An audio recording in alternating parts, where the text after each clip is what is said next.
শুভশ্রীকে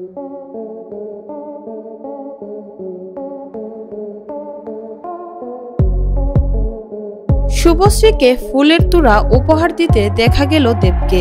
শুভশ্রী ফুল হাতে দাঁড়িয়ে আছে আর পাশে দেব। তো ভিউয়ার্স, এবার শুভশ্রী আর দেবের সম্পর্কটা কি আবারও আগের মতো হতে চলেছে? তো ভিউয়ার্স, ভিডিওটি শেষ পর্যন্ত দেখুন।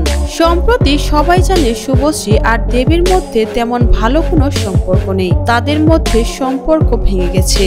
দেব শুভশ্রীকে বলেছিল তার মধ্যে কোনো ইনোসেন্স নেই, আর যেটা শোনার পরে শুভশ্রী অনেক কষ্ট পেয়েছে। এরপরে থেকে তাদের মধ্যে সম্পর্ক আবারও খারাপ হয়ে গেছে।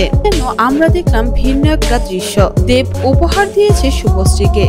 দেব ফুলের তোড়া শুভশ্রীর হাতে তুলে দেয়। শুভশ্রীর সাথে তার সম্পর্ক খারাপ হওয়া সত্ত্বেও কেন ফুলের তোড়া উপহার দিয়েছে শুভশ্রীকে? তাহলে কি দেব শুভশ্রীর সাথে আবারও তাদের সম্পর্কটা ঠিক করতে চায়? শুভশ্রীর সাথে আবারও সিনেমাতে কাজ করবে দেব? এরকমটার কি কোনো আশঙ্কা আছে?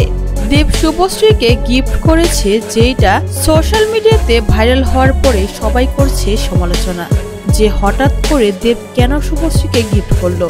শুভশ্রীর সাথে আবারও সম্পর্ক ঠিক করার চেষ্টা করছে দেব। তাহলে এর পেছনে কি লুকিয়ে আছে, যেটাই ভাবছে সবাই। তো ভিউয়ার্স, এই বিষয়ে আপনারা কি ভাবছেন? অবশ্যই আপনার মূল্যবান মন্তব্যটি জানাতে পারেন কমেন্ট করে।